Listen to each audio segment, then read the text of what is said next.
এবার সুন্নির ভোট সুন্নিরে দিবেন। কোনো কথা নাই, কলা গাছ যদি সুন্নি প্রার্থী হয় তাকেই দিবেন। আমরা সুন্নিরা যেই দিকে যাব, একদিকে যাব, যার সাথে যাব একসাথে যাব, যাকে সমর্থন দিব কেন্দ্রীয়ভাবে আনুষ্ঠানিকভাবে সমর্থন দিব। এই দেশ সুন্নিদের, এই দেশের মাটি সুন্নিদের, এই দেশে মাজার থাকবে, খানকা থাকবে, সত্যিকার ধর্ম থাকবে, দেশ প্রেমিকরা থাকবে। কথা বলেন ঠিক? আমি বলছি আমি হকের পথে আছি, এটা রাজনীতির মামলা না। আমাকে প্রমাণ করে হাতে হাত করা লাগাতে হবে। আমাকে অযথা দৈরা নিয়ে তিন মাস ফালাই রাখবেন, নেওয়ার আগে 100 বার চিন্তা করে আমার সামনে আসবেন। কারণ আমি তাহিরি যৌক্তিক দাবি আদায়ের লড়াইয়ে বিড়ালের বাচ্চা না, বাঘের বাচ্চা। কথা বলেন ঠিক না বেঠিক? বিড়ালের বাচ্চা না আমি। এই জন্য আমি বলছি সুন্নি জামাত এটা খানকায় ছিল বলে মনে করেছে ঘুমন্ত, আমরা এখন জাগ্রত আছি। কথা বলেন ঠিক কিনা? পারি না শুধু আপনাদের কারণে। আপনারা কোনো না কোনো জায়গায় ধাঙ্গা বয়ে যান। নির্বাচন আইলে বাবা টুস বিস্কুট দিলে ঘুরে জায়গা, আবার সারা জীবন আমরা চলতইব, তার লগে না গেলে আমরা জেল টেল দিব। আরে বেটা ঘুরে দাঁড়িয়ে যান না। এখনো তো বলি সুন্নিরা যদি আজকে বলে আমরা দেবিদ্বার দাঁড়াই গেলাম একসাথে, আমরা কারো সঙ্গে যাব না, আমরা আমাদেরই থাকবো, দেখবেন রাষ্ট্রযন্ত্র আপনার পায়ে দিরা আব্বা ডাকতে বাধ্য হবে।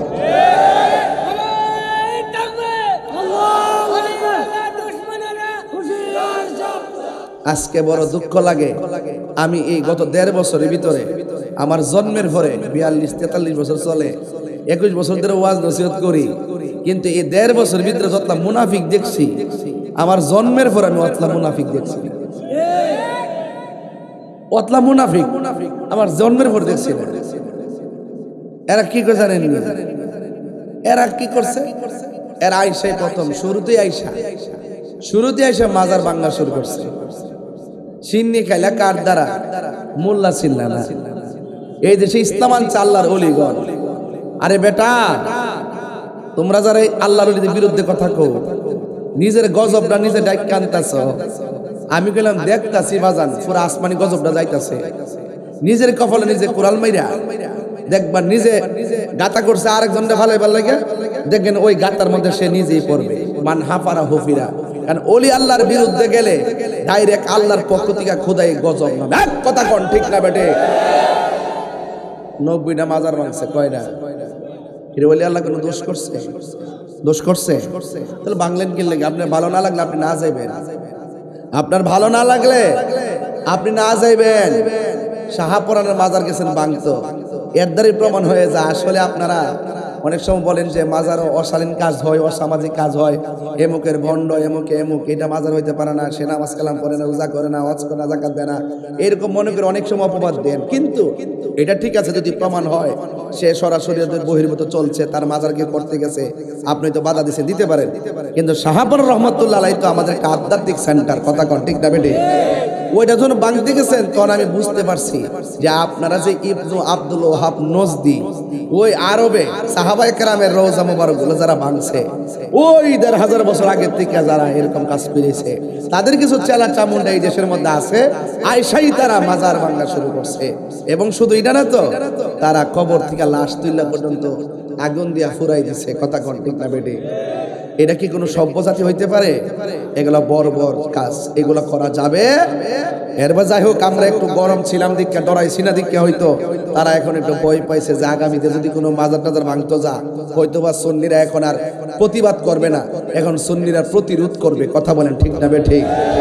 এই জন্য আপনারা যারা আসছেন এই বুড়ির পাড়, নাই রে বুড়ির পাড় চেয়ারম্যান বাড়ি, হ্যাঁ, এই এলাকায় যারা আসছেন, কেউ বাবা একজন লোক যদি গুনাহ করে, তারে আপনারা একটা লোক যদি অপরাধ করে দুনিয়াতে বাচ্চা থাকলে আপনারা সামাজিকভাবে তার বিচার করবেন নাকি?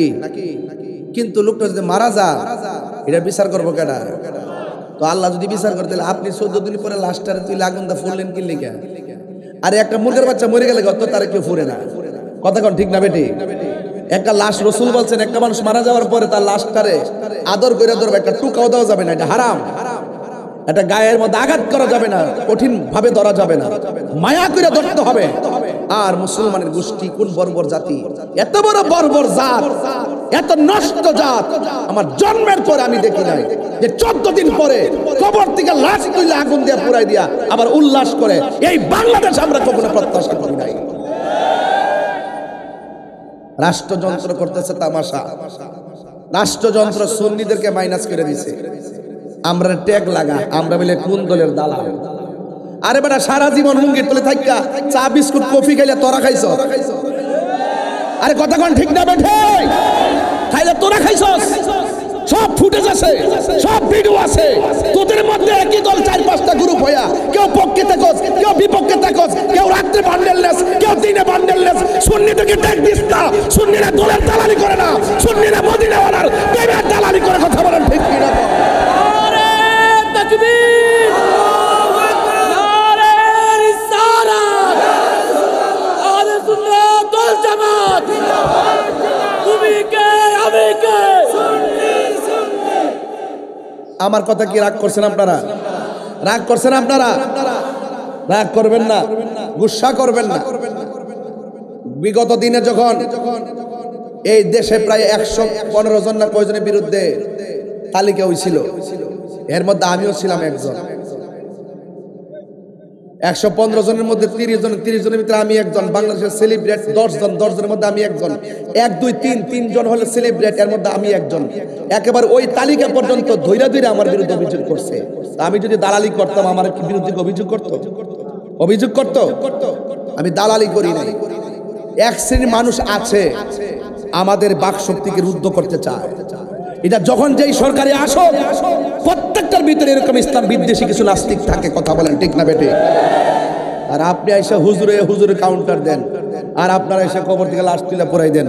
আমি গাউসে পাকের নাম দেখে কথাগুলো বলতেছি, বোঝার জন্য বলতেছি যে আমরা কোন যুগে বাস করতেছি। আমার বিরুদ্ধে অনেক অভিযোগ করা হয়েছে, মামলা পর্যন্ত হয়েছে। আমি কি ভেগে গেছি? আমি কি কোনো তাদেরকে তোয়াক্কা করে চলছি?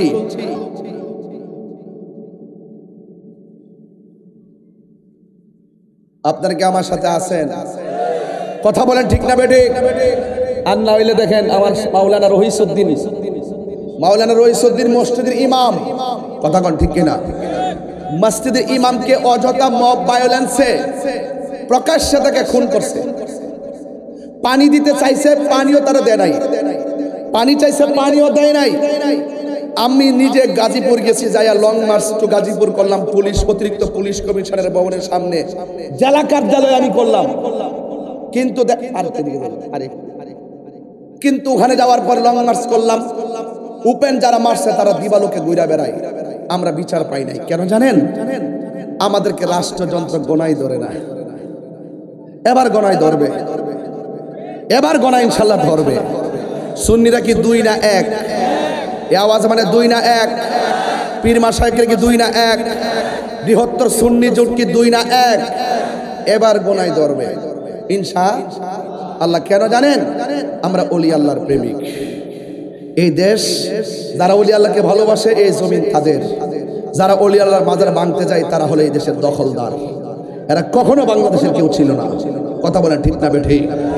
এই জন্য আমার বাবারা, পিরানে পীর অলিকুল শিরোমণি